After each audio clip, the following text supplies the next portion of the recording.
Assalamualaikum warahmatullahi wabarakatuh. Bertemu lagi dengan saya Rian Sastra Indonesia. Pada kesempatan kali ini saya akan melanjutkan pembahasan yang sebelumnya, yang kalau misalkan kalian itu menonton video saya sebelumnya, yaitu mengenai ciri-ciri cerita fabel. Nah, untuk pembahasan yang sekarang yaitu mengenai struktur cerita fabel ya, ataupun struktur fabel, cerita fabel ya, seperti itu. Struktur cerita fabel. Nah, untuk yang pertama dari struktur cerita fabel itu kita mulai dulu yang paling atas. Yang paling atas dulu yaitu adalah judul ya, bagian judul. Judul yang pertama itu adalah judul.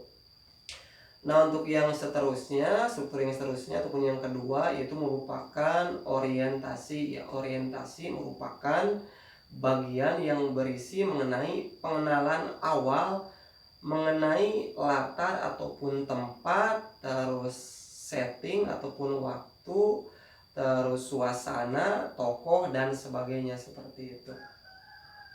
Nah, untuk struktur yang selanjutnya ataupun yang ketiga ya, yaitu adalah komplikasi ya. Komplikasi merupakan bagian yang berisi mengenai awal mulanya terjadinya suatu konflik ataupun pertentangan atau juga pertikaian ya di dalam cerita fabel tersebut. Jadi awal mulanya tuh terjadi suatu konflik ataupun pertentangan ataupun pertikaian di dalam cerita fabel tersebut. Nah, untuk struktur yang selanjutnya yaitu struktur yang keempat, yaitu adalah klimaks ya. Klimaks merupakan bagian yang berisi mengenai puncak ya, puncak suatu konflik ataupun permasalahan ataupun pertikaian di dalam cerita fabel tersebut. Nah, seperti itu. Nah, untuk struktur yang selanjutnya ataupun yang kelima yaitu merupakan resolusi ya. Resolusi merupakan bagian ya yang berisi mengenai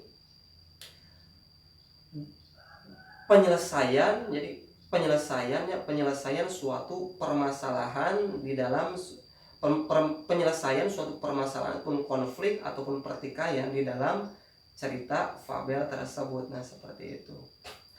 Nah, untuk yang selanjutnya yaitu struktur yang selanjutnya ataupun yang keenam yaitu adalah koda.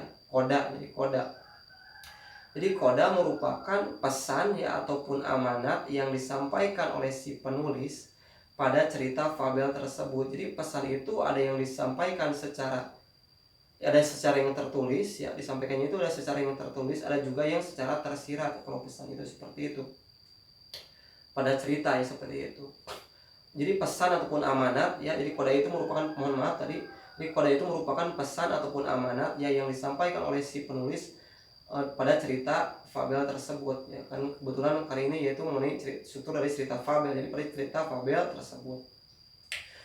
Nah, jadi pesan itu ada juga yang secara tertulis ya, ada juga yang secara tersirat ya. Jadi kalau misalkan yang secara tertulis pesannya itu berarti dituliskan secara langsung ya di dalam cerita fabel tersebut. Nah, seperti itu. Karena biasanya itu pada segi penulisannya itu di akhir ya, di akhir cerita setelah ceritanya itu berakhir. Jadi biasanya penulisan pesannya itu seperti itu kalau yang secara tertulis. Nah, kalau pesannya secara tertulis. Nah, kalau pesannya yang secara tersirat berarti maksudnya yaitu pesannya itu tidak dituliskan secara langsung ya di dalam cerita fabel tersebut. Namun pesannya itu kita itu harus membaca dulu ya dari awal hingga akhir cerita ya,